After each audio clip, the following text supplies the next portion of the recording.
safely pause. We have a treat today. We're going to be spending some time with Jacqueline Suskin, and a lot of you probably know who she is.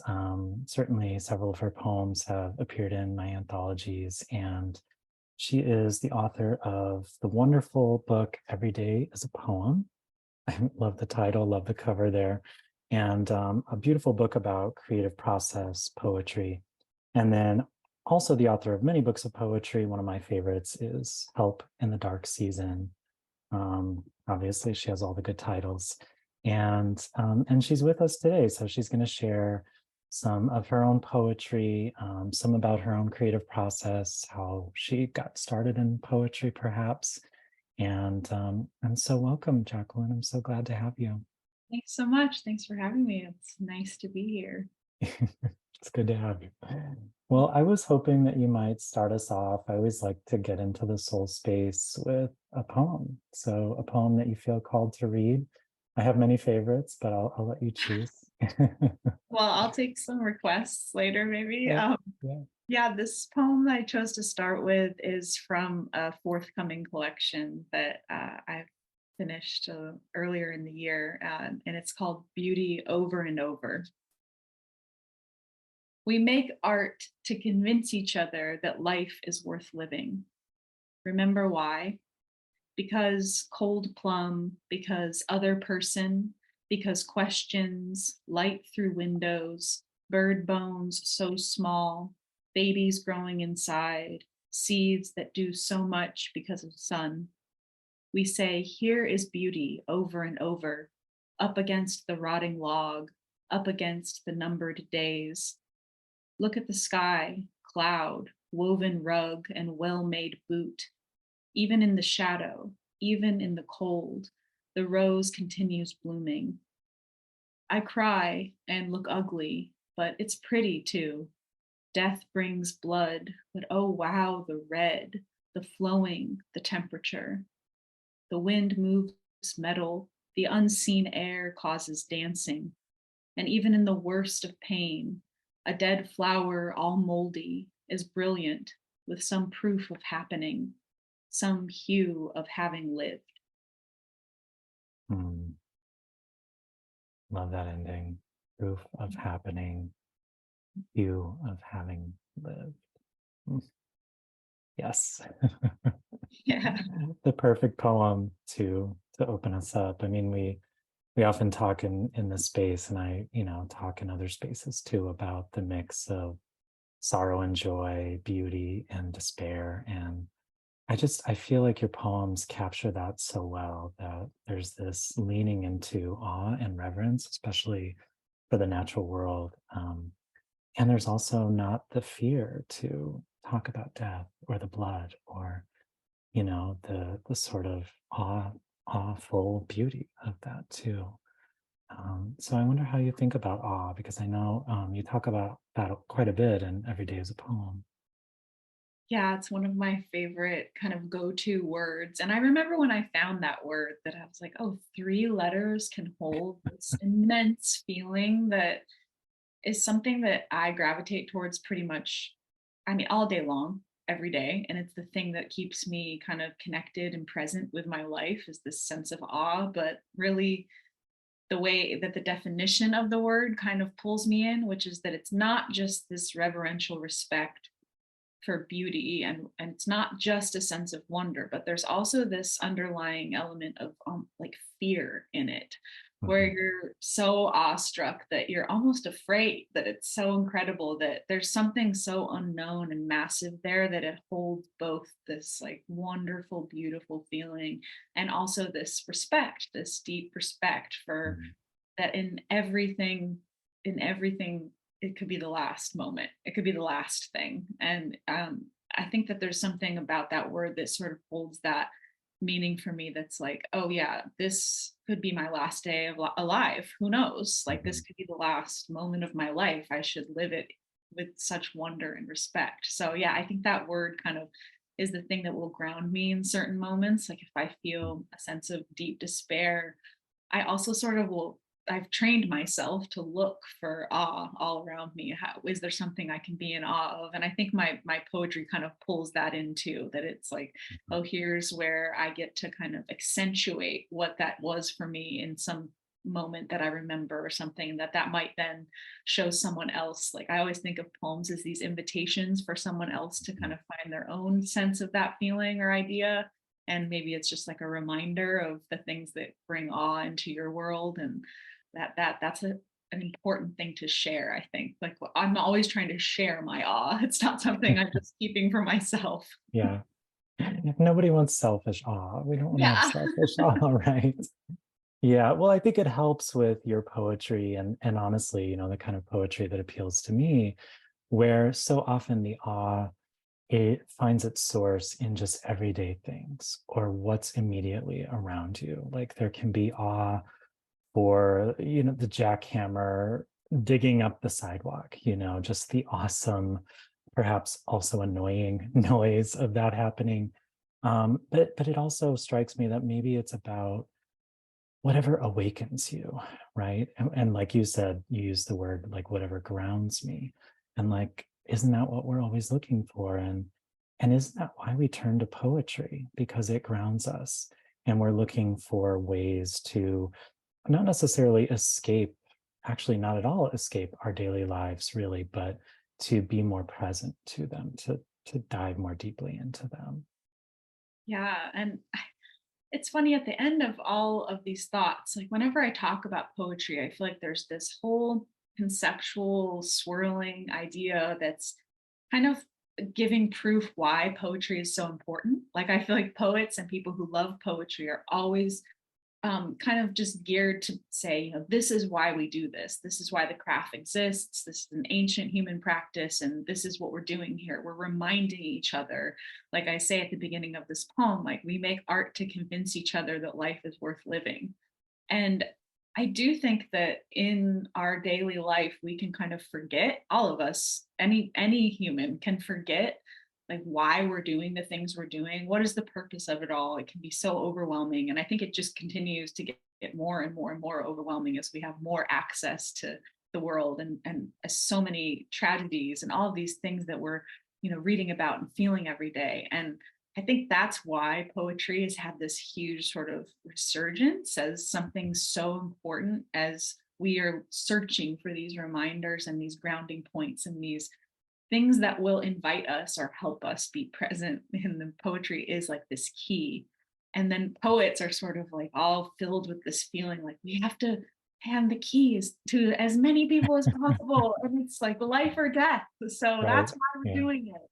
And so Yeah. sometimes I just kind of delight in that feeling that comes up right away when poetry is discussed. Like, yes, we're talking about lifeblood here. We're talking about something Mhm. that just reminds us how to keep going. But then in the same macro, feeling, you can then go down to the micro of like, but it's in the everyday small things that we find that, we don't have to hold the huge universe all at once. We can just see it in, like this beautiful orange that we bought at the farmer's market. And Mhm. somehow that is the thing that then holds an entire poem and all of that huge feeling. And it feels almost like a trick to me. It's like a little Yeah. trick, a little existence hack where you're like, oh, if I can tap into that mindset and learn it and practice it, then I can more easily exist and I can suffer less, and then maybe help other people kind of do the same thing and practice the same thing. That's sort of what I was thinking when I wrote the book Every Day is a Poem. It's just, Mhm. here's a way you can practice having this mindset, and you can, indulge in it as much as you want, and you don't even have to call yourself a poet, but you could teach yourself to see the world as a poet sees the world. Yes. And that Yes. might bring you some ease, that might bring you some comfort, it might bring you inspiration or something like that. So Mhm. Yeah, I love that. I mean, so many things about what you just said, like grounding points. I love that concept that, those are the things that so often come into the poems or the pieces of other poems that we fall in love with so much. It's like it's this key that gives us access to, I don't even know what to call it, like this room inside us that's just filled with abundance, filled with awe and beauty, and is always there. We just forget because, life, basically. and culture and everything else. And so, yeah, I love that. And I also love that you're talking about how you don't have to call yourself a poet. We don't have to worry about labels. People, even people who have joined this community have said, I don't know if what I write is poetry. And I'm like, well, you don't have to. You don't have to call it that. It can be anything. Um, and I think it's really important to acknowledge a way of seeing the world as a poet, because I feel like even those of us who do call ourselves poets or practice poetry, and I do think it's a practice, like we are just trying to see the world with a poet's eyes, which means paying attention, which means, like you're saying in your book, like, access your awe, find clarity, use your pain, you know. And so I think that's why we're so drawn to this art and why there has been that big resurgence. Like I was just talking with a friend the other day. She just started embracing poetry more in her life. She had always written nonfiction, and she's like brighter, happier. And she's Yeah. like telling me about noticing the leaves on the beech and oak trees, and how there's a name for this, concept of these leaves staying on the trees until the new leaves come out. I think it's like Marchescence or something. And I'm just like, that's because you're seeing like a poet. That's, you're Yeah. curious about the world.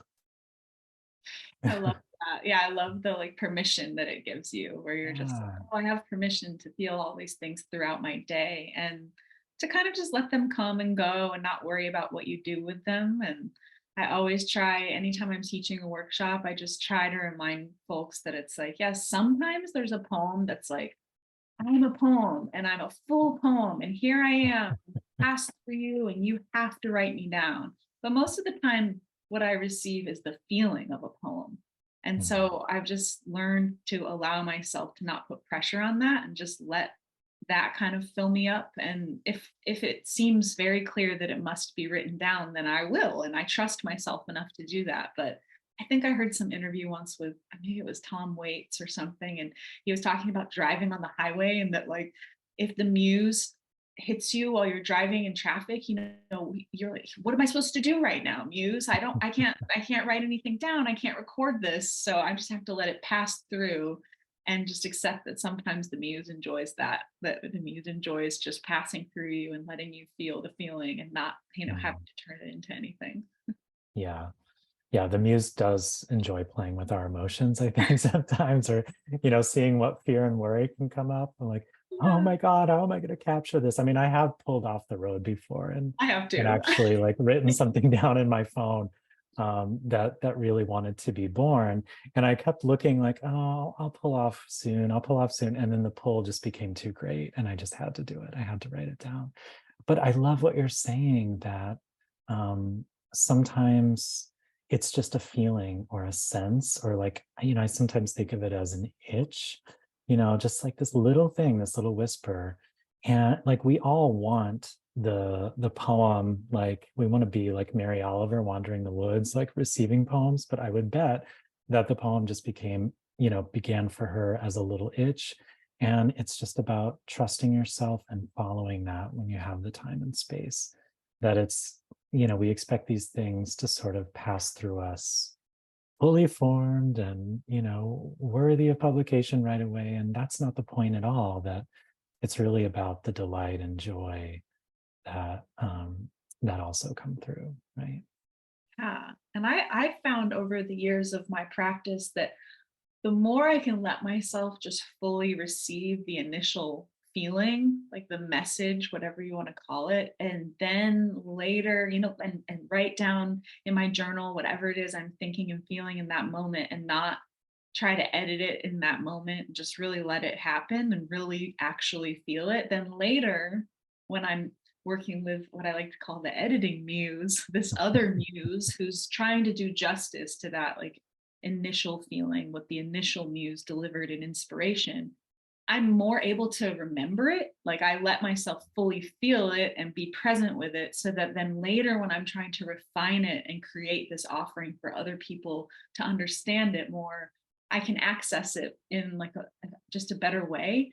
And I think when I was younger, I didn't know that there was this beautiful bridge between those things. And I kind of thought that the muse had to then come again and like recreate that so that I could access it. But really, I think it is about memory, and it's about letting Mm. yourself sort of just be with it and not force it to become something right away. And then later this other muse comes in and is like, right, remember that. Now here's how you accentuate it.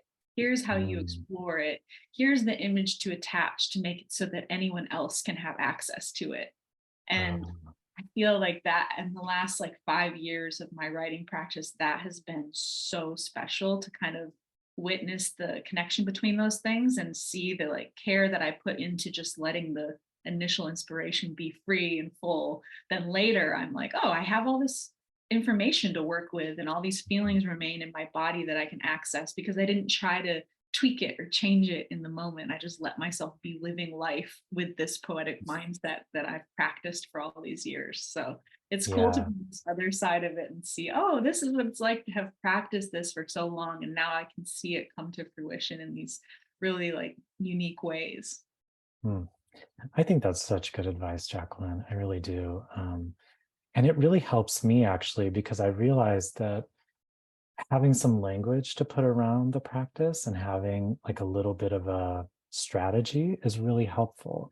And also to separate that out, like the sort of initial muse does feel so different than the editing muse, which is a little more staid and proper and like, okay, this is how you get it done, this is how you relate it to other people and basically hand them the keys. Um, but that initial muse can't be bothered by that sort of thing, right? You just need to let it be free and full, I think you said, which was really great. So even if you come back to something like 5 minutes later, just having that separation, like I've allowed the poem to be what it is and what it wants to be. And I haven't tinkered with it, I haven't questioned it. And it's going to be a lot more alive and full. And it will have taken these twists and turns that you couldn't predict if you were trying to direct it with this other muse or this other part of your brain. Right. Yeah. Yeah. Just summarizing, but I'm like, okay, that revolutionizes the way that I see composition. Yeah, and I like hearing you say it back to me because I think one of the things that I hear the most in it is like this dedication to like process and practice. And Mhm. that I think I'm a big fan of talking about how that works in poetry because I do think poetry on its own is this sort of free flowing like channeled mindset, and but I also think that that can be kind of like idealized and glossed over. And Mhm. it's not just that there's this wonderful receiving that happens, but then there's this work that you do and the craft of it and the like accentuating of the initial delivery from the muse is the thing that to me is something that I'm so in love with that practice. And I think that putting words to it, like you said, like putting language to the practice is something that has become more and more interesting to me. Like when I was younger, it was way more like first thought, best thought, like get it on the page, just, live with the poem as it is. And I think that there is still something like in that I'm saying, which is like initially, yeah, that is what you do. But then I love this idea of learning and practicing the connection between those two things with this purpose of refining the gift that you were given that then you give Mhm. to someone else by writing it down and tweaking it so nicely.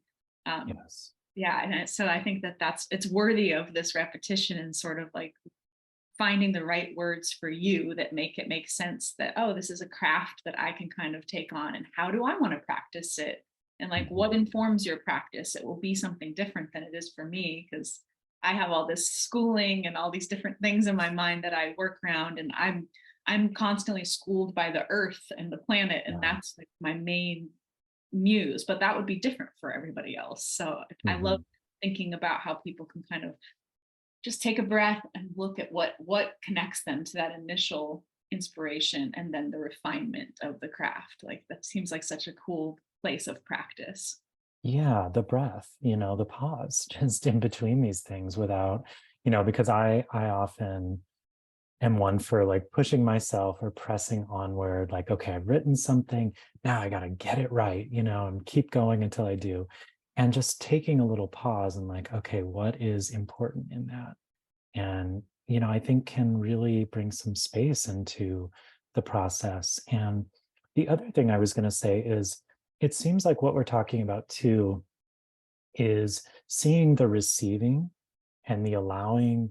Sometimes I think of it as surprise, like just allowing myself to be surprised in the initial composition, seeing that itself as a kind of craft, that's separate and maybe a little different, but related to the craft of honing a poem, in which case you're going to draw on all the poems that you've always loved, all the poets who have taught you or whose work you've really resonated with. And the fact that we bring all of who we are and our experience into the writing of every single poem. And the more you open that door in the beginning and learn how to do that, I think that's what we're saying too, is that you can learn how to be a better receiver. It's not just it sometimes is, but it's not just always a mystical, downloading into you. There are ways and practices, and you talk about these in your books to to just do more of that allowing, I think. So are there things that you do to kind of get yourself into that space? I know just because I follow you on Instagram and read so much of what you write that, connecting with the earth, like really being out in it and contacting it is something that helps, one of those grounding points that we talked about. I do really love the idea of kind of each person tuning into like what is the practice that helps you find that mysticism, like Yes. what allows you to be the channel that you can be with all of your experience and who you are, which is obviously incredibly unique for each person. But there are also all these like very well known, very well used human tools that we all have access to, no matter our different backgrounds and experiences, that do enable us to connect to this sort of like mystical channel of information in the world, whether we're in our own home sitting in front of a candle and having a moment of breath and clearing our minds, or we're outside in the world with our shoes and socks off with our feet in the grass. I think there's all these different things like that that incredibly apply to almost anyone. And I Yeah. think that's just because they're really old and ancient tools. And Mhm. I do think a lot of what I've done in my life has been sort of guided by things like that. Maybe stuff that I found when I was younger that interested me, like from other cultures and things like that, as like even as a child. But then also the things that I was drawn to in childhood are still the things that guide me in those moments. Like as a kid, I was collecting bugs all the time and Mhm. rocks and feathers. And I was always like with my face in the ground, always just enamored by the littlest details of things. And so I sort of know that about myself. And if I need to ground myself, or if I want to get into a place of creative inspiration, I'll just go do that somewhere. I'll find Yeah. myself, at the park, looking at the progress of all the leaves on the trees, or looking at the bark and seeing how things have changed. And that's kind of like a really easy access, like that doesn't cost me anything to do Right. that. I know I can do that. But I also think that there is like your body and your breath and all these different ways. And in the book that I have just finished that's coming out in December, it's about kind of following the seasons as your creative guide, and how each season guides you through a specific type of practice and mood. And each season sort of inherently calls for a certain craft or a certain type of focus, and supports a certain way of interacting with the creative spirit. And I Mhm. love that using the seasons, and I loved writing this book because I was like, oh, right, this is just for everyone. And it's always been there. And we just forget that it exists. And it's there as this sort of guide for like when to rest and when to, find your exuberance in spring and rise up with the feeling of spring, and how exhausting that could be. And you also might need to remind yourself to reel it in a little. And then summer is very social when you're sharing things and you're sharing your practice and you're wanting to connect and be outside. And there are these rhythms that I think that we can kind of all follow and fall into.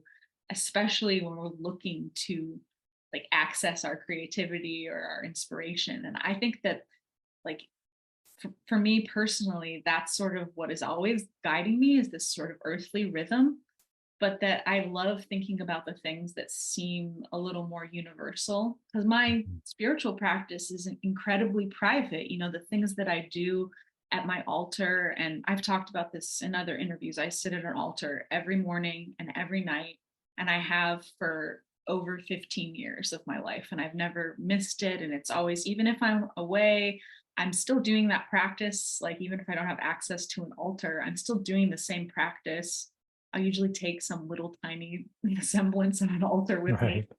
And for me, that's just a time that I am able to kind of, there's a lot of gratitude involved and I would say prayer, but also just this the thing that allows me to have this rhythm in my day. And I think my creative practice loves a rhythm. It loves a Yes. routine. It loves to know that there's going to be some space laid out for it and that I don't have to rush or I don't have to push myself through. I know that that time will come. I don't know what it will look like. I do different things every time. It's not always the same, but just like giving myself something to rely on in that way has been really beneficial for me as a writer. Yeah. The word anchor comes to mind, just something to kind of hold us to the earth. And also, as you were talking, the word ritual just kind of kept coming up for me. Like I sensed that you, even if I didn't know this about you sitting at the altar every day, I do sense that you're kind of a ritualistic person. Like you really trust in ritual and showing up, even if it is in different ways. And even if you make an altar out in the world, it doesn't have to look a certain way. So I love that sense of flexibility.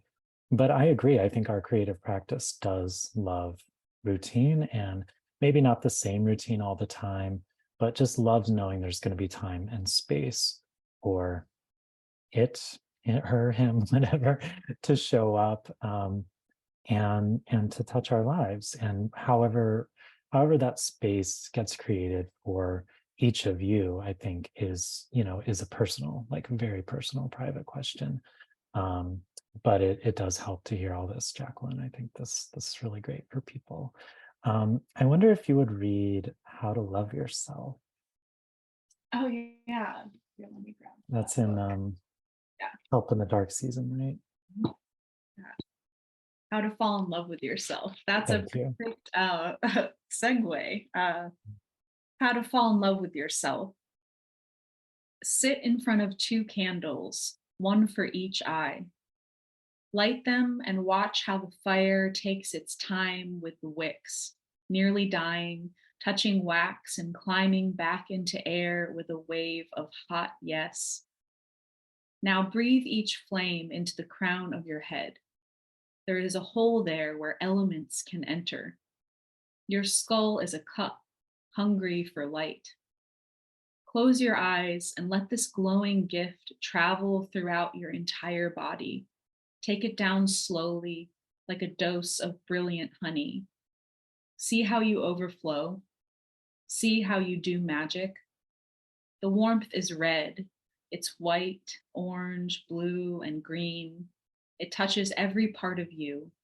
And when the tailbones start snaking, when you become a tree, you will love yourself completely for burning with such ease. Mm, yeah, I love that image of the tailbone snaking and then just becoming a tree.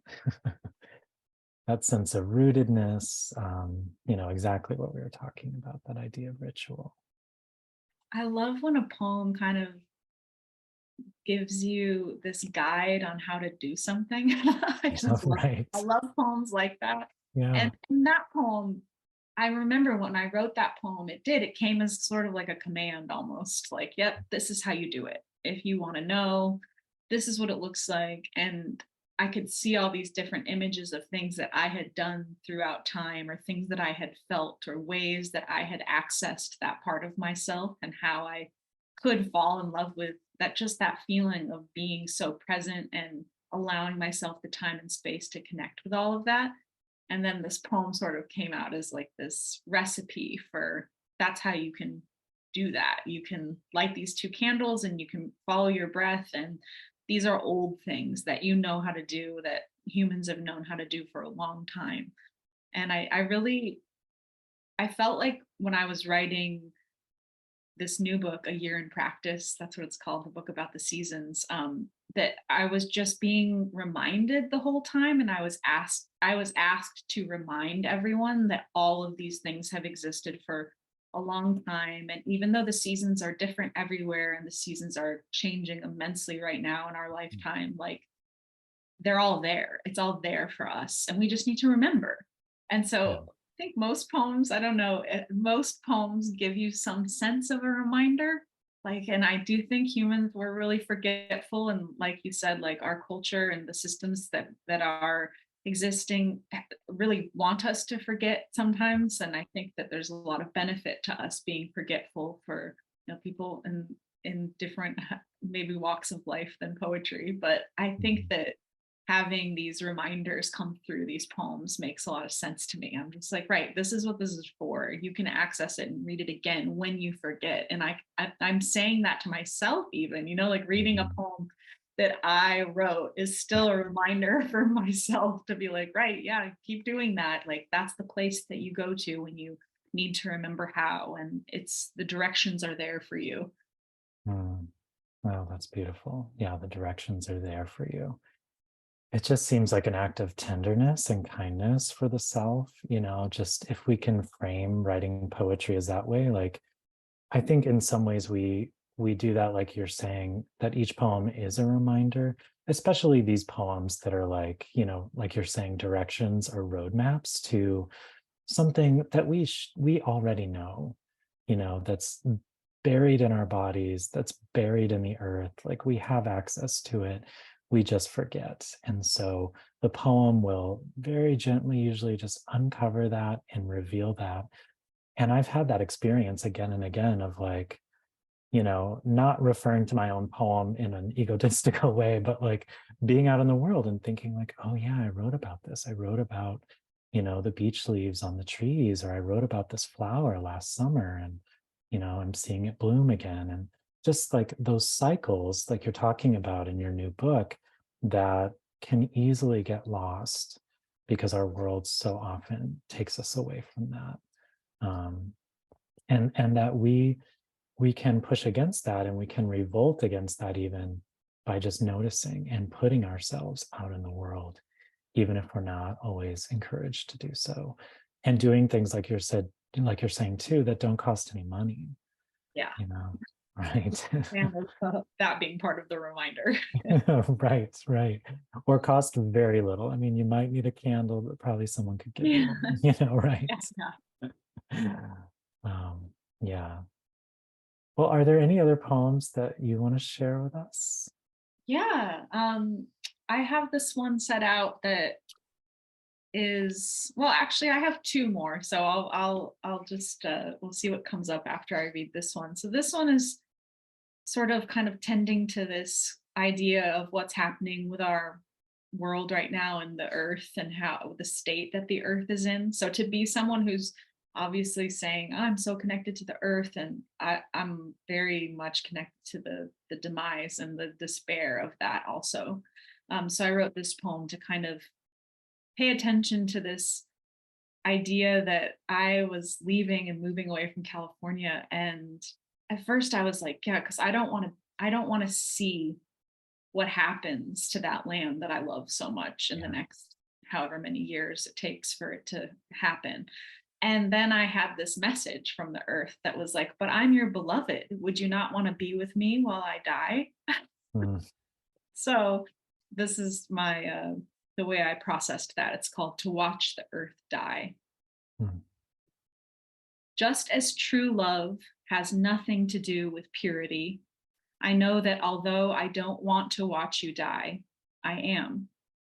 As if bedside, I note the daily losses, the parts of you that shrivel up, the leaving birds and frogs, the sickened fish and rivers, the weakness of your breath. I won't turn away from you while you groan under our pressure. Your witness, I sing of all that human hands have touched. I make lyrics to record our damage, where we've cut you as if you were our beard, our hair, our own to reap. I circle around you as you wither and push light into your skin, saying while weeping, I wish it weren't so. Death cannot be wished away. In this final act, your form trembles, and I won't close my eyes. The last goodbye will be holy, and I know it's you who will resurrect without us. Mm, yeah. Ah, beautiful, heartbreaking. I know. um, but Ah, it's an honoring. I think that's something else that comes up when I read so much of your poetry, which is about, not just healing. I know that poetry has been a healing mode for you, but it's also honoring past pain and past trauma, which we cannot heal without doing, you know, without bringing that to the surface. And so I think that's a really beautiful honoring. And I'm just struck that what you said something in the poem about, like death cannot be turned away from, and we can't. And death is its own form of change and transition, and we don't know what that's going to look like for the earth. I think that's the source of so much despair right now, that there's all this uncertainty, loss, yes, but we also don't know what that looks like on the other side. yeah, yeah. And in all of my poems where I try to talk about that uncertainty and all of that feeling, I definitely am always like, the earth will be fine. Yeah, Like the earth is gonna be fine. Like, even in this poem where I'm talking about its death, I'm like, the earth will resurrect without us. yeah, It's our version of now. All of the creatures who are, going extinct, and our version of what we're experiencing now that we are processing the grief of, and our hand in it all. And so I think just also sort of struck me as like, yeah, it's a testament to like this way I was just processing my own pain about my involvement in that, and the inevitable involvement that we have and just what's happening in our world. We're all part of that. So how do we hold that? And that was just, yeah, something that came out of trying to do that work of holding it. yeah. Holding the pain, because even if you trust, which I do too, and I have, a good friend who's like, the earth will recover. The earth may even be better off, in its next form, whatever that ends up being. But we're still seeing loss, and we're still seeing so much death, and we have to honor that too. And I love that your poem does that while also honoring the beauty. And I'm wondering if this book that you were working on, A Year in Practice, the new one that's going to be out later this year, if part of that was wanting to honor the earth in that way too, but also to appreciate what's still here while Yeah. we have it, right? Exactly. Yeah, I dedicated the book to the seasons as I've known them, because Mm, I've recognized that that will be greatly different in the years to come. And I also thought, if we can pay attention to that lesson now, then as we lose our focus on what that looks like, we'll remember it more, and we'll bring it into our lives more. Um, and things do change really quickly. Like, history has proven that. We've done it many times. I was just having a conversation about how quickly humans have noticed flaws and things that were awful, and then changed it, and yeah, something great did happen. So there's like this potential to make these books and then have people kind of have these ideas that then change this and bring a better future. And I think that I've been seeing that a lot in like the public discourse of like, how do we envision our future and make that happen, make this new path arrive. And I do think that by dreaming it up and writing about it and kind of yes. expressing the fear and the pain and everything, that we could come up with a different recipe or a different way. I think that's also a part of why I wanted to write the book. Yeah. Yeah. It's just like dreaming of a better world, or dreaming of a healthier planet, a healthier culture, and writing toward that. It doesn't mean that we turn away, like you're saying, from the death, the destruction, and everything else that we're dealing with right now. I feel like that can all be mixed in, but it's a matter of, allowing that dream and imagination to carry us. I think that's such a beautiful idea. And I love just focusing on the seasons as a form of creative and writing practice. How did you get that idea, or how did that come about for you? Well, I knew I wanted to write about practice and I knew I wanted to write about the earth. And I realized that the seasons affect my creative practice so much and that I'm always following that.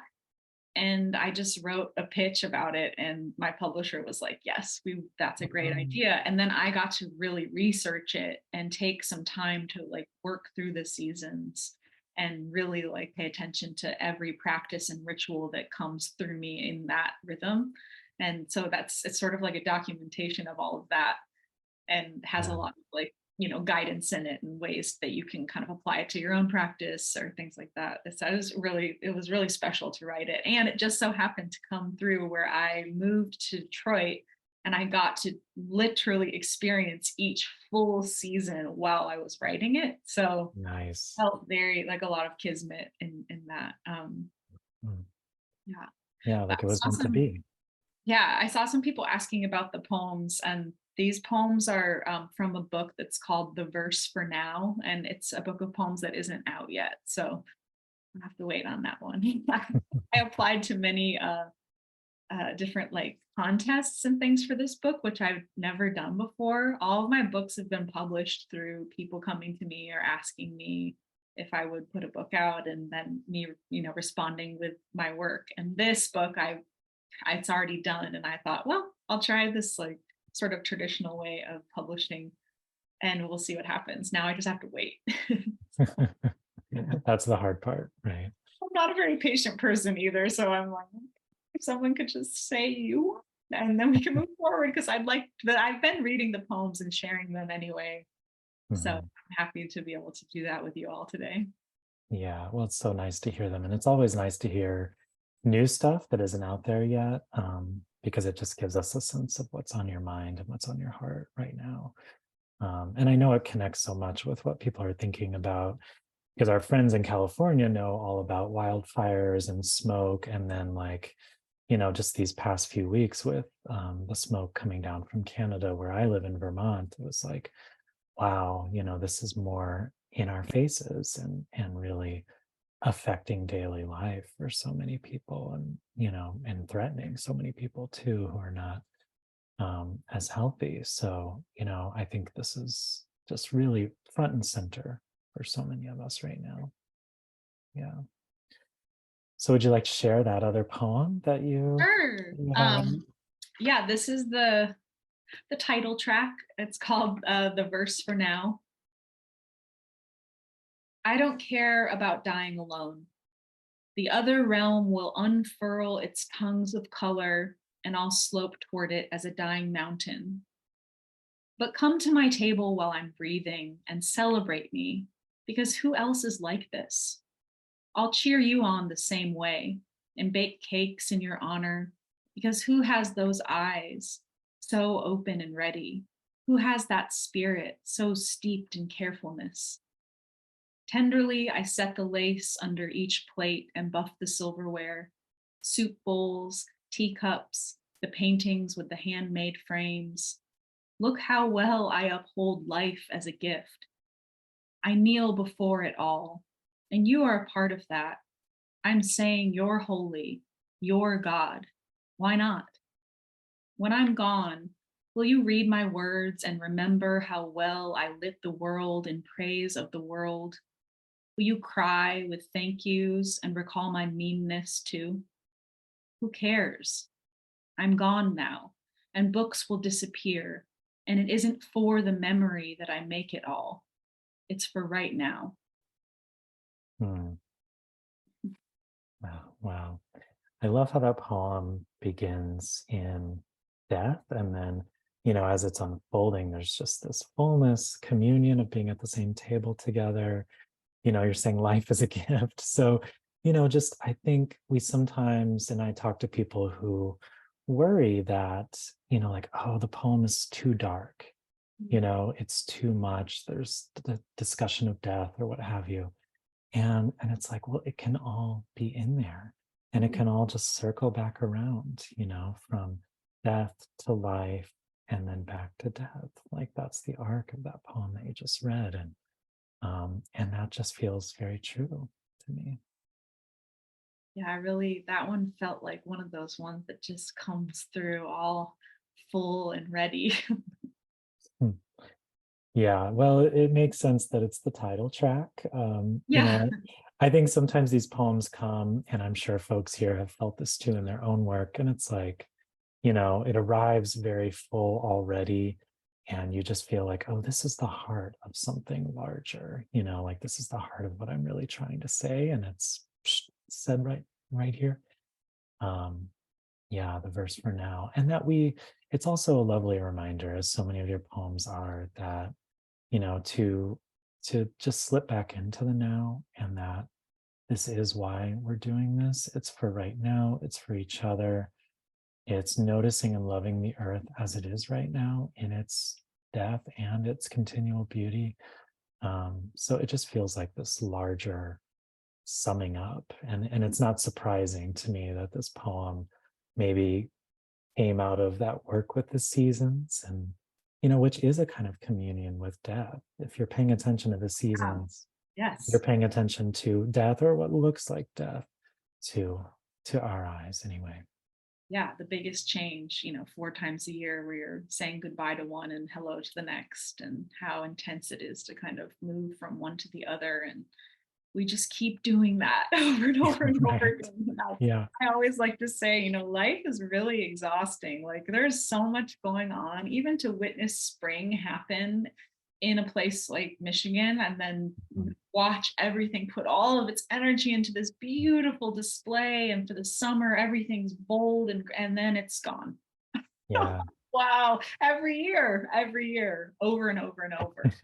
And partly it makes me feel like that exhaustion, and then part of me is like, well, if that's the way it works, we got this, we can do it, as long as we do the resting also, as long as we pay attention to Yes. the cyclical motion of it, then we can do it too. uh yeah, I love Yeah. taking my hints from nature in that way.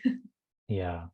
I would say that's been true for me more and more over the past few years, of just paying attention to that, and how it seems like a surprise every year. Like, oh, it happened again. Thank God. It's like I've been waiting for this, especially when you're living through all four of those seasons.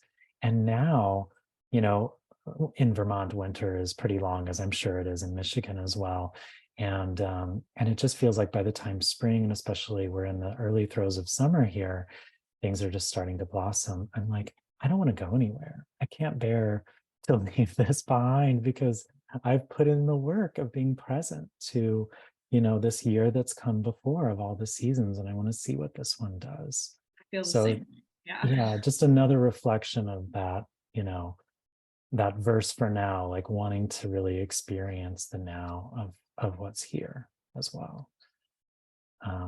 Gosh, I have so much to say. We barely scratched the surface. I feel like I know, and I don't know if people have questions or if that we want to look at that, but I know it's kind of coming to the end. But yeah, yeah. Well, we've had some requests for sure for you to read a verse for now again, to read oh that yeah, poem again, I if you will. wouldn't mind Yeah. sharing that. Yeah. Oh, I love to read a poem twice. Mm. Whenever I give a reading, I always say if there's anything you want to hear twice, then so the verse for now. I don't care about dying alone. The other realm will unfurl its tongues of color, and I'll slope toward it as a dying mountain. But come to my table while I'm breathing and celebrate me, because who else is like this? I'll cheer you on the same way and bake cakes in your honor, because who has those eyes so open and ready? Who has that spirit so steeped in carefulness? Tenderly, I set the lace under each plate and buff the silverware, soup bowls, teacups, the paintings with the handmade frames. Look how well I uphold life as a gift. I kneel before it all, and you are part of that. I'm saying you're holy, you're God. Why not? When I'm gone, will you read my words and remember how well I lit the world in praise of the world? Will you cry with thank yous and recall my meanness too? Who cares? I'm gone now, and books will disappear, and it isn't for the memory that I make it all. It's for right now.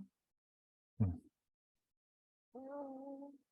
Gosh, I feel that so much too. It's not for the memory, it's not for status, it's not for, hopefully you will get one of those awards very soon, but it's not for the awards that we do this. It is for the now, and it is for that sense of communion with everyone else who is holy, who is God. This poem just feels very wide, like these big arms that are reaching out and holding people close. Yeah, because who else is like you? That was another thing I didn't notice the first time around. Like, who else has these eyes? Just the beautiful uniqueness, um, and also just that this poem is being spoken, as if from death, but you're not yet. So it's fascinating. Yeah, I wrote most of this book like during the pandemic, the height of the pandemic. So Mm, there was a lot on my mind of that, of like, I mean, I think that that's a big player in the book, is that when I wrote it, that the whole world was going through this wild event, and we still are. So I think it kind of still feels that way. I don't think any of us will probably shift out of that in our lifetime. It's affected us for the rest of our lifetime for sure, and more so than that. yeah, it's a definite imprint that I think we're all feeling. And well, I think I will just ask one last question. So, what's exciting you about poetry right now? Whether it's your own poetry or just poetry in general. That's the one question I wrote down that we actually got to. So, what's really kind of lighting your fire with poetry right now?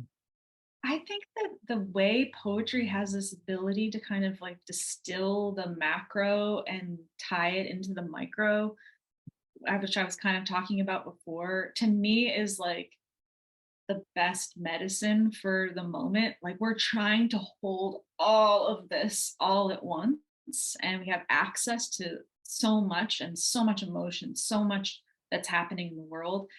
And poetry is this, to me, this teacher that kind of teaches me how to see where that giant big picture meets the like everyday smallness of this singular self, and how I kind of connect to the bigger picture in a way that's maybe through beauty or through a very deep expression that is personal from a writer. Like, I'm thinking of Dana Smith and like reading Dana Smith, and Mm, like, oh, I understand this person's perspective through this thing that they have crafted and cared for in a way that allows me to feel something personal, and I feel my own connection to it. And then I also get this insight into something way more macro that I might not otherwise understand if there weren't that tether of beauty and awe and image and that extremely personal way of expressing that huge thing. And so I feel like building on that, every time I read a book of poetry that moves me so deeply, that I'm having this chance to have access to something that I normally might have a way harder time digesting if it were told to me in just prose, or if it were told to me mm, in straightforward, definitive language, whereas opposed to reading about the world as we know it now in a contemporary way. That's been yeah. exciting me. Like, that's been Mm, something that I've been like really leaning into the last probably like, yeah, 5 or 6 years of just trying to really engage in that.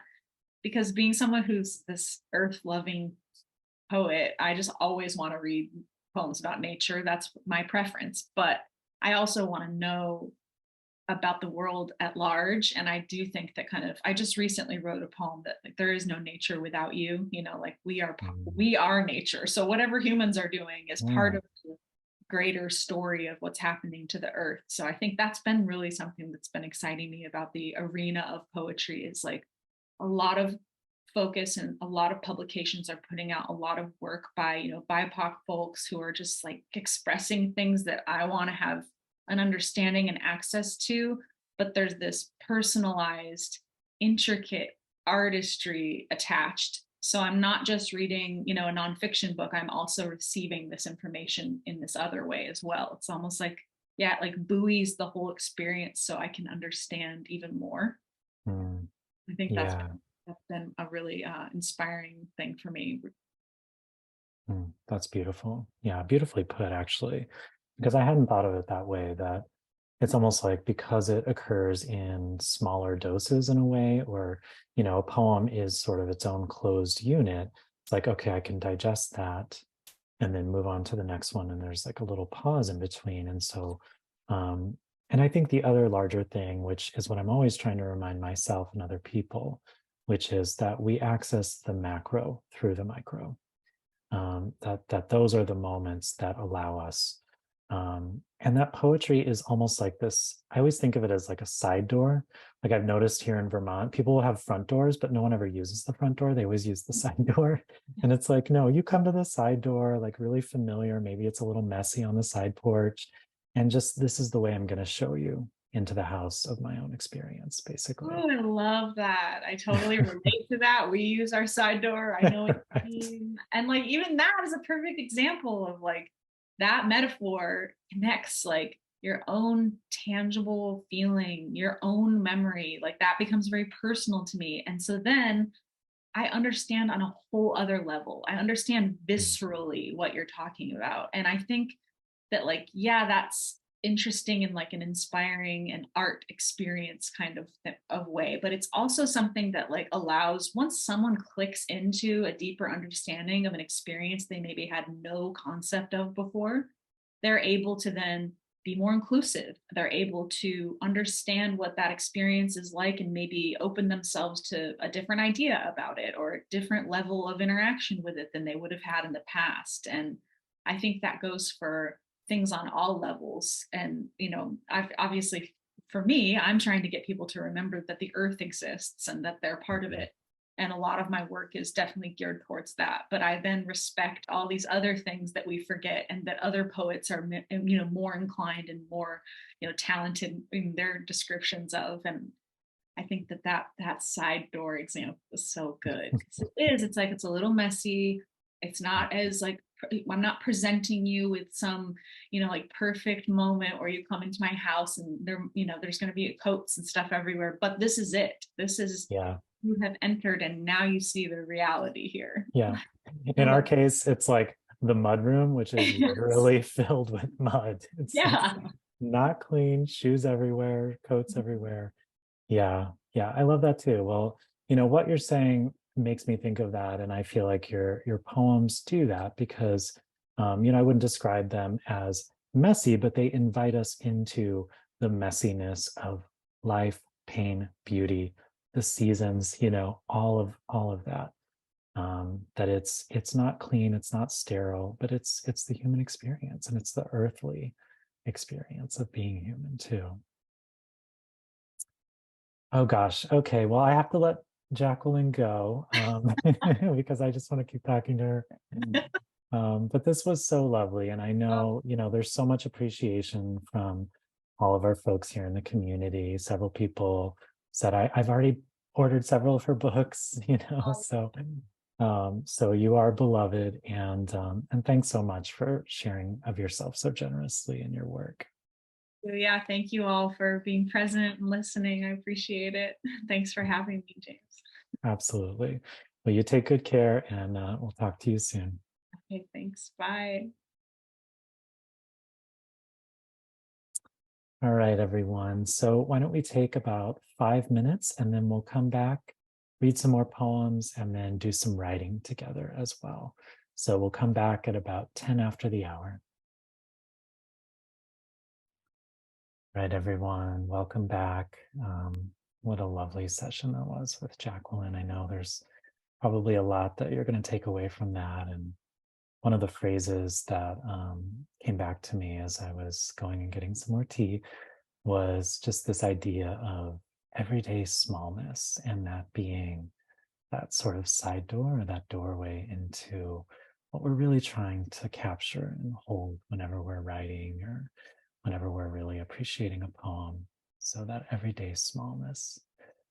So I wanted to just offer, a brief little guided meditation to help us settle back into the space. So if it feels comfortable for you, I'll just invite you to close your eyes and settle into where you are.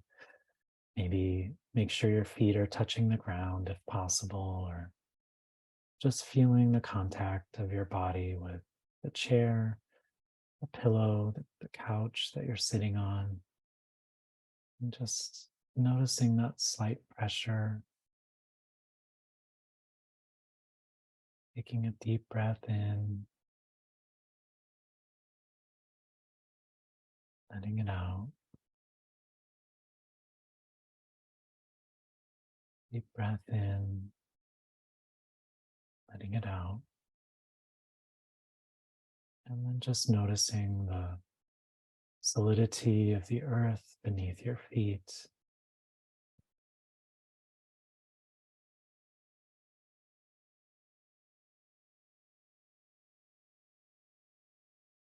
Just noticing the breath as it goes in and out.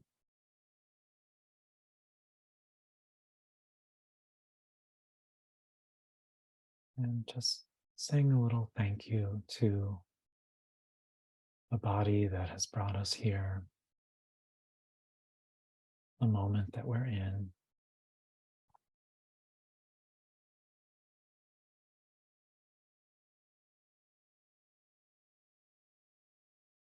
Just breathing as evenly as we can.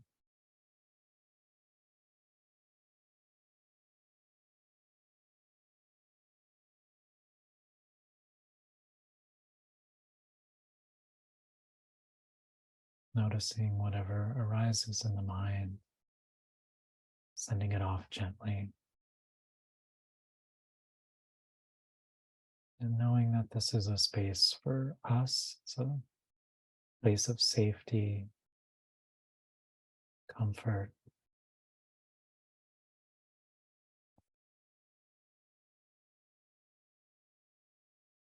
and this time is for us. This is something that we've given ourselves. And so just settling into that, into the space of the next hour,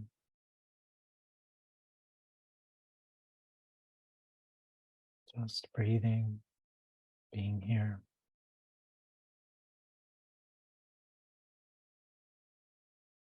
And we'll just take another moment to breathe, feel the breath going in and out, settling back into our bodies, noting any places of tension and doing our best to release them, welcome them. So let's just sit quietly for another minute or so.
All right, everyone. So we'll just come back together now. Just allow yourself to come back slowly. Let your eyes readjust, literally, metaphorically, maybe. I was just thinking what a radical thing a moment of silence really is. And I was listening to the rain starting up outside here in Vermont that's been predicted all day. And I was really grateful to have some silence and to really notice that moment when it actually begins. And it made me think of what Jacqueline was saying about, the act of creating, writing something, and then taking a little bit of pause, maybe a few breaths and a little bit of silence after we create it, in order to just maybe take stock or even just, resting for an instant or two before kind of turning on that editing part of ourselves or that revising part of our brain that might question things a little bit while still trying to honor what we've created. And I think that was another big takeaway for me. I don't want to repeat too much, but I think it's useful for us to just remember that initial kind of composition, that urge to create, is something that can be honored and honed, as well as the craft part or the revision piece that might come a little bit after that. So that was really useful for me, and I think that's useful as we sit in this space together and as we do some writing together. We never know what's going to come, and I sometimes think that's really the power of these spaces where we're writing for maybe just 15 minutes at a time, because we know there's a time limit, but we're also in this shared creative space together. So we can kind of give it our all, and we don't really have time to sit back and question things. So we just allow whatever wants to pour through us onto the page and just kind of cultivate that sense of unexpectedness, maybe a little bit of surprise, like Jacqueline was saying, and really just letting the poem, or whatever you want to call it, whatever it is, emerge onto the page. Really just allowing it to be. I think we have a lot of different ways of talking about it. So allowing, receiving, um, dwelling in that space of surprise that happens in creativity. So, however it feels right to you, and we don't even need to label it, just to really open up that space for ourselves. So, I'm going to turn to our packet for this month of June, and you'll see that I included a few poems of Jacqueline's and a couple of other poems that we might want to work with today. And what I think I'll do, actually, because I really love this poem, is I'm going to share Jacqueline's How to Fall in Love with Yourself poem again. So I'll go ahead and read that for us once more. And then I'll invite you guys to write from that. Maybe some of you have already started writing. I know the packet goes out early. And then we're going to do something a little bit different. We'll just try it out. So I'll ask for your patience. Um, and if anybody wants to share what they've written, with the express knowledge that it's very raw, it's very incomplete. But if anybody would like to share, we've gone ahead and turned on the raise hand function that's at the bottom of the screen. So if you raise your hand, Michelle should be able to bring you on, and you can share it with the whole group so that the group can see you, can hear the poet reading it. This is something that we really wanted to do to allow just more space to hear the poet's words from the poet themselves, and also maybe to hear a little bit about the poem. So I realize this might ask for a little bit of bravery on your part, and so we'll just see what happens and see if hopefully at least a couple of you are willing to share what comes up in the space. So I'll prompt you to do that whenever we come back from the writing exercise. So again, we'll start with How to Fall in Love with Yourself. This one is from Jacqueline's book, Help in the Dark Season, and you can follow along in your packet that you got this month. Sit in front of two candles, one for each eye. Light them and watch how the fire takes its time with the wicks, nearly dying, touching wax and climbing back into air with a wave of hot yes. Now breathe each flame into the crown of your head. There is a hole there where elements can enter. Your skull is a cup hungry for light. Close your eyes and let this glowing gift travel throughout your entire body. Take it down slowly like a dose of brilliant honey. See how you overflow. See how you do magic. The warmth is red.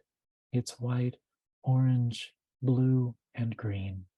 It touches every part of you, and when the tailbone starts snaking, when you become a tree, you will love yourself completely for burning with such ease. So there's so much in this poem to appreciate. And one of the things that I noticed as Jacqueline was reading this, and then especially as I read it again to all of you, was just this process of lighting the candles and bringing the fire into being. So it struck me that this poem is not only about falling in love with yourself or about creating some sort of ritual that gets you into the creative space, that it's also about kind of lighting that fire for ourselves. You know, it might take time, it might feel like it's nearly dying, and then it finally climbs into the air with a wave of hot yes. I love that line so much. um, so it strikes me that it's maybe a little bit about the creative process itself and the process of writing. And so just holding that in mind, holding that image, and also this idea that um, we can have these rituals for loving ourselves.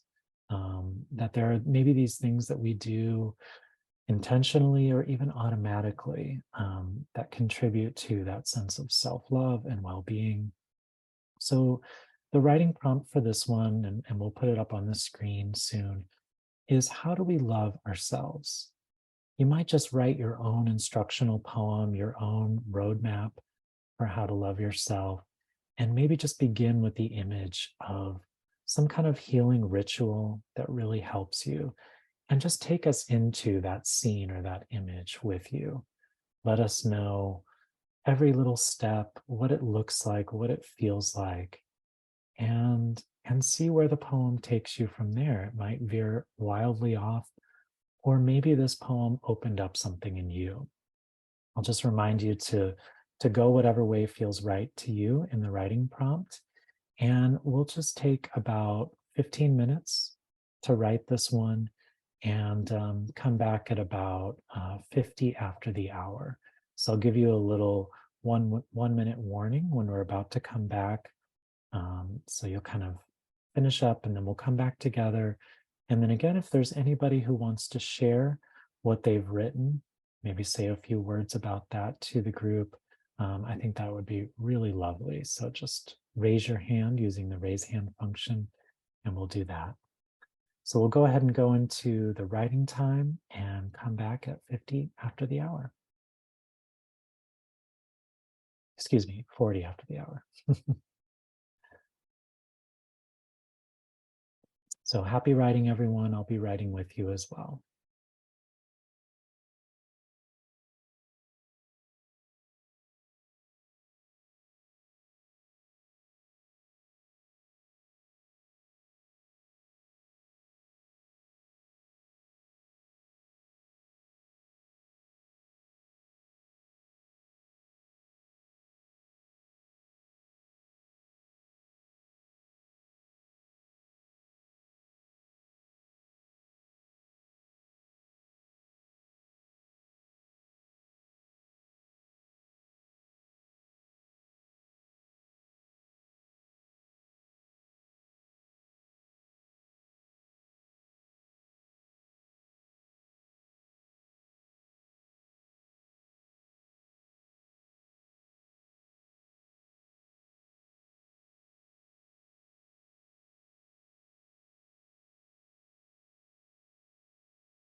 Right, everyone. So we have about another minute or so if you would like to finish up what you're doing.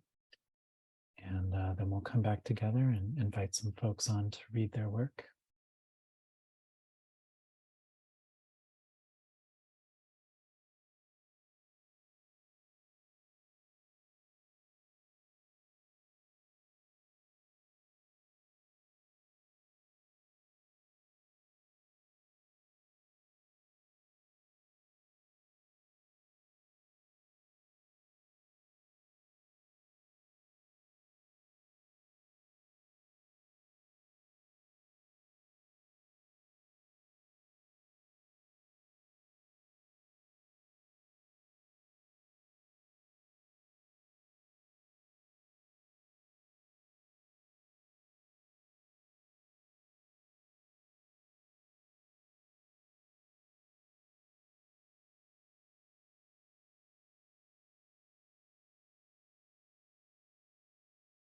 All right, everyone. So we'll come together again. And just a reminder, if you want to share your poem in the chat, you're welcome to do that too.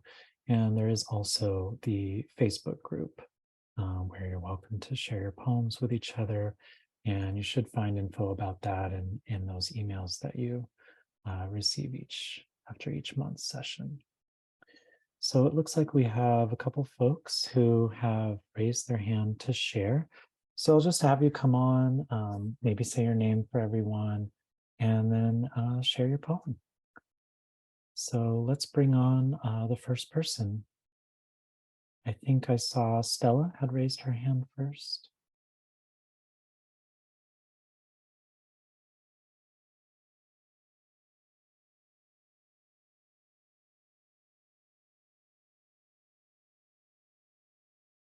Hi, Stella. Hi, Hi, thanks so much for volunteering to read. sure. Uh, Sipping reassurance. I wander to the refrigerator, open the shiny metal door, peer inside at plastic containers filled with flavors. Is taste what I need right now? Do I need to chew and crunch, suck or devour something to ground me? Do I crave reassurance that starvation is not a threat today? I run my tongue around the curves and edges of my mouth. Saliva flows, quenching a thirst I did not know I had. I hold a glass against the lever on the refrigerator door. Clear water flows down the side. I press a button and ice tumbles into the pool. I find a lemon, a cucumber, a sprig of mint. My glass of water becomes a moment of art, colors with tints of taste. I sip, refreshed, ready for more of this day.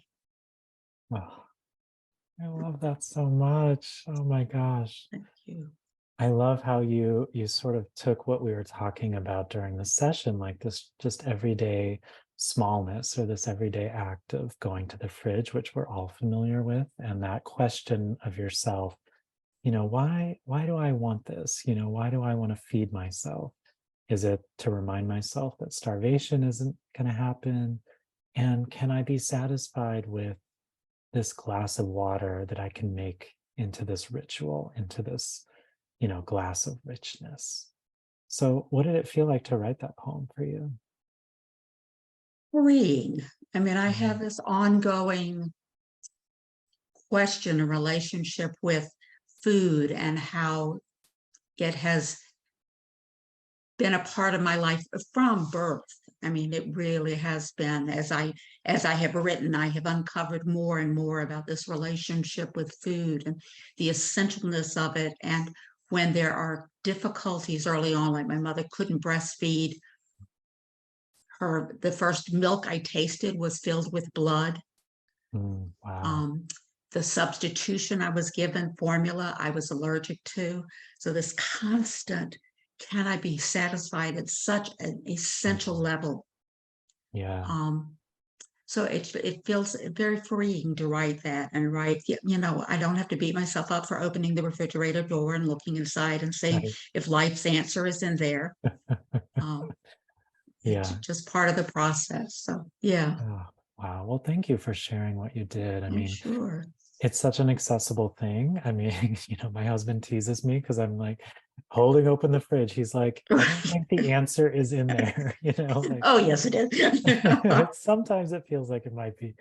But also, this feels like the subject anyway, and maybe even this poem is like a sort of blessing for like, oh yes, I understand why you have struggled to feel satisfied or Mhm. nourished, right? Mm. If your food from the very beginning was threatening or unsafe somehow, right? That you would have Mhm. that.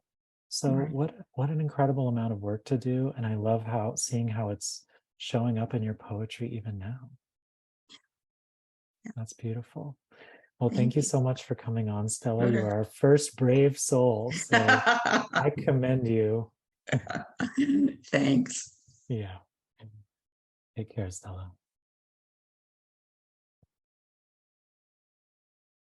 And so we'll invite the next person to come up. It looks like we have a bunch of hands.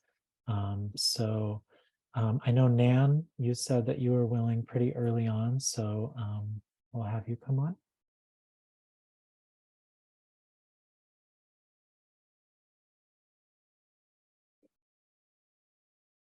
I know it sometimes takes a moment for that to happen.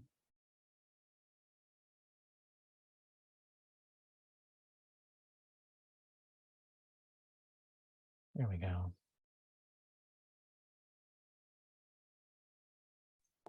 Okay. Hi, Nan. Hi. 1 second. I'll put the video on. Okay. There you go. I'm recovering from a shoulder replacement, so writing has been a challenge, but a good one. Gotcha. Instructions. Sit down in front of a mirror. Don't stand and be distracted by how your body looks. Stare straight into your eyes. Try on a smile. Make it genuine. See if the eyes agree. If there is coherence in your face. Self-acceptance in your dancing eyes that match the smiling curve of your lips. Keep staring into your eyes. Iris, the pupils, go down deep into that unknown, intimate darkness. Stay a long while. Then slowly come back out past pupil and iris. Take in shape of your eyes. Ignore eyebrows that need tweezing. Move your gaze around the edges of your face. Follow the hairline, but ignore the hair. Take in the cheeks, the lips, tenderness of earlobes. This is you. You are worthy. Oh, man, it's going to make me cry. Oh, that's so beautiful. Oh my gosh. Wow. Um, yeah, I just love that action of sitting in front of the mirror, like taking a softer stance. And I really didn't expect the poem to kind of go into looking at your eyes, and like delving down into that darkness. So that was really tender and unexpected. Mm. Did you want to say anything else about writing that poem? Well, it came to me very spontaneously because I've noticed that so many times I look in the mirror, but I don't really look into my own eyes. And when I really look into my eyes, I feel like I'm traveling into myself Hmm. in a way that does not happen Yeah.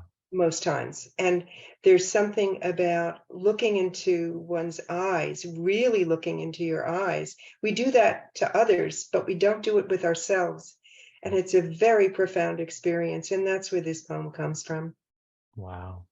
Yeah. Well, you've given us all such a great invitation, to do that practice and maybe to see ourselves in a gentle way, like to look in the mirror for a different purpose other than judging ourselves and how we look, right? To actually see, not just look, but to see deeply, Yeah. I think is Yeah. really profound. Yeah. That's why I needed to put the tweezing in and the Yes. hair and not looking at your body, because those Yes. are the things that's where we judge. And I wanted to get past that. Yeah.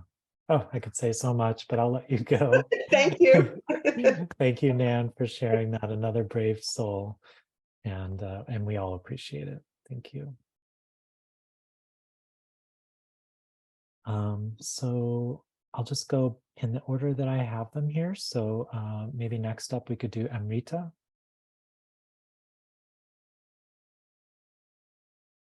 And I'm just thinking about that, what Nan gave us, what a gift that is, the idea of looking without having to do or judge. I just think that's such a beautiful thing. Hello, Amrita. I think you're muted still, so we'll have to have you unmute there. Hello, James. There we go. So good to see you. Thank you. You too. Yeah. My poem is called How to Love Myself. It's taken a lifetime to understand that what I offer is unique and needed. If not, I wouldn't be here. The assignment I shouldered is tenderness. So long as I am kind, I can love myself and share that love with you. Even though I'm lopsided, even though I'm gnarled and broken down by life, like an old live oak, there is a grace in my crookedness. I accept that now and offer it for anyone to see. Wow. Wow. Yeah, I love the image of the tree. And I was hoping, once you talked about being gnarled and everything, I was hoping the tree would come into that. And then you did it even better. You said live oak, which is a specific kind of tree, and which it does what it does, with the I don't even know what hangs off of it. Is it moss or the crookedness is what catches the moss and holds it in place. So that's what makes it so beautiful and looks so full, is that crookedness. So I just love that. And I love that idea of, I think you said the assignment I shouldered is tenderness. So that idea of like the shouldering of it, taking it on, because tenderness is work and self-love is work too. That is so true. Yeah. Yeah. I think that's one of the reasons that I've been so drawn to you and your work, is because I see that in you as well. Well, thank you for seeing that. I see the same thing in your own poetry, and it is work, and I think it is work that can be intertwined with the creative process. That as we work on our own poetry or writing or creativity, that loving ourselves can be part of that process, can be a creative process too. Right. And the practice of poetry for me is a way of inviting that more into my own life. So Exactly. so thank you for bringing us all into that space with you. And you are a beautiful live oak for sure. Thank you. Thank you, Amrita. You're welcome. Absolutely. So next up is Diana Mullins.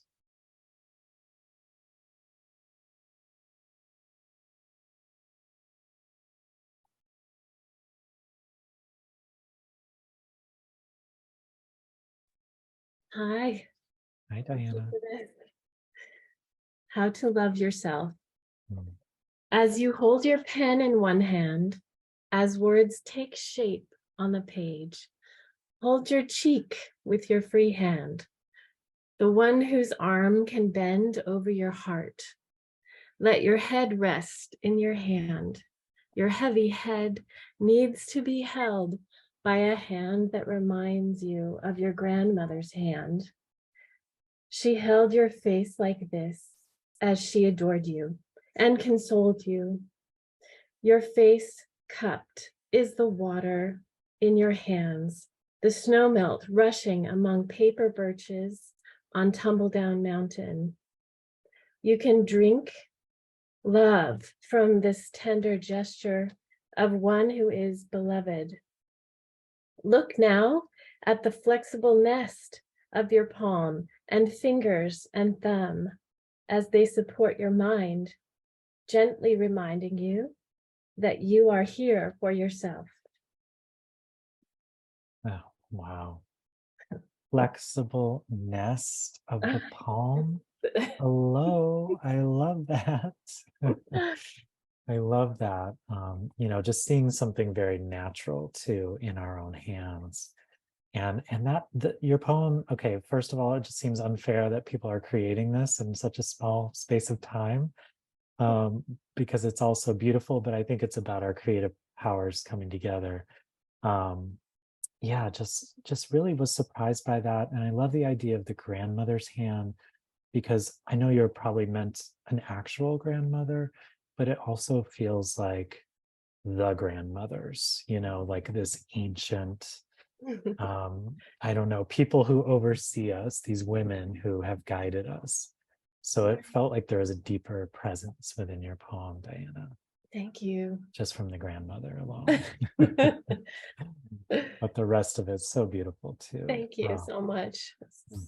I appreciate so much the opportunity to write with you and all of these lovely people.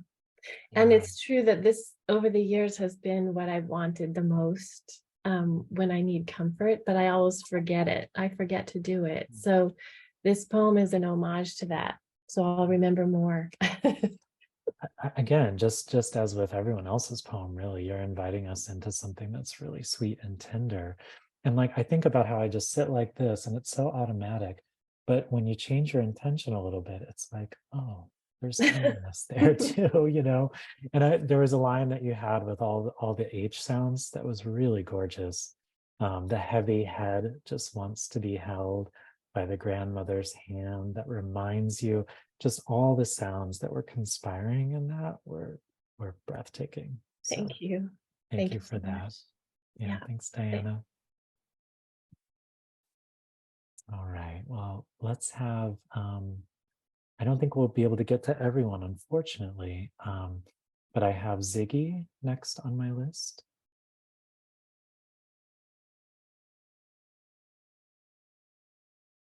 And we'll be sure to leave some more time for next time so that we get to more people. Hi, Ziggy. How are you? Oh, I think you're still muted there. Yeah. I see that. Yeah. Hi. Thank you. This is my first time here, Jane. So I'm really Oh, welcome. glad to join your community here and Yeah. really enjoyed your interview this morning. Good. So, how do you love yourself? Get up from your chair, the one your son no longer had room for when he moved. So well designed, simple, always a comfort. Open the door, walk outside.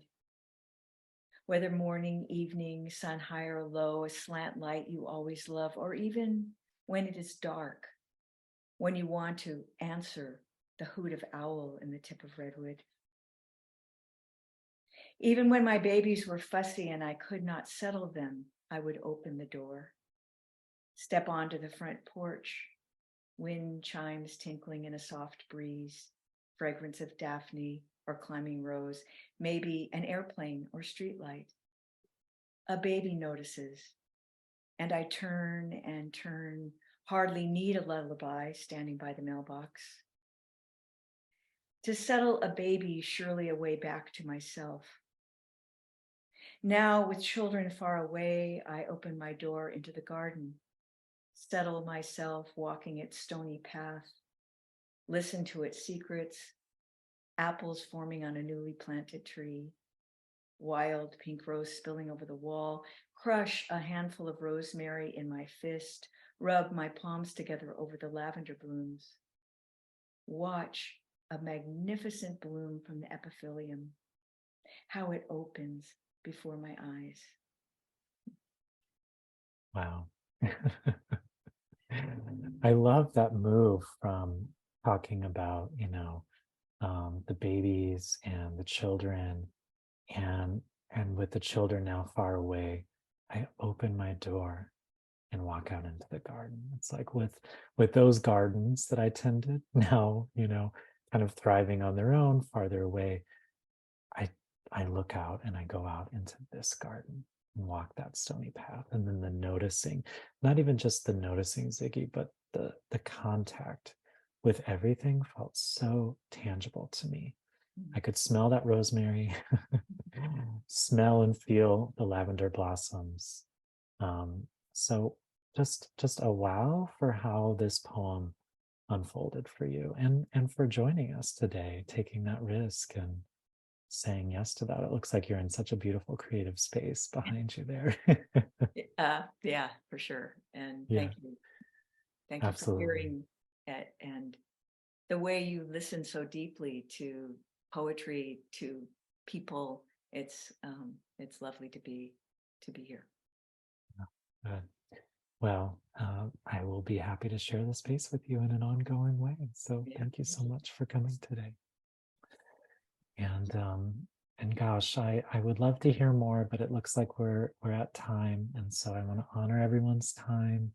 But we will keep track of those folks we didn't get to this time, and we'll definitely get to you next time. Hopefully, you'll have something else you want to share, and this was really beautiful. So thank you all so much for being willing to come on and share poems. I will definitely leave some more time and space to do this, because I think it's very magical to be able to write together like this. And part of the magic is also being able to hear the poets share their work, and for all of us to marvel at what was created in, the space of 15 minutes, or even less in some cases, that people were just able to follow that creative spirit that Jacqueline Suskin was talking about so beautifully. So thank you all so much for coming today. I'm happy to say that for next month's monthly pause, we will have the poet, wonderful writer, Nikita Gill, join us. So that'll be the interview portion. And then we'll write together and hear from some more folks in the community next time. So, what a blessing this was to meet and be in touch with all of you. And I look forward to next month already. So, take care in the meantime. And I'll be seeing you all very soon. Bye, everyone.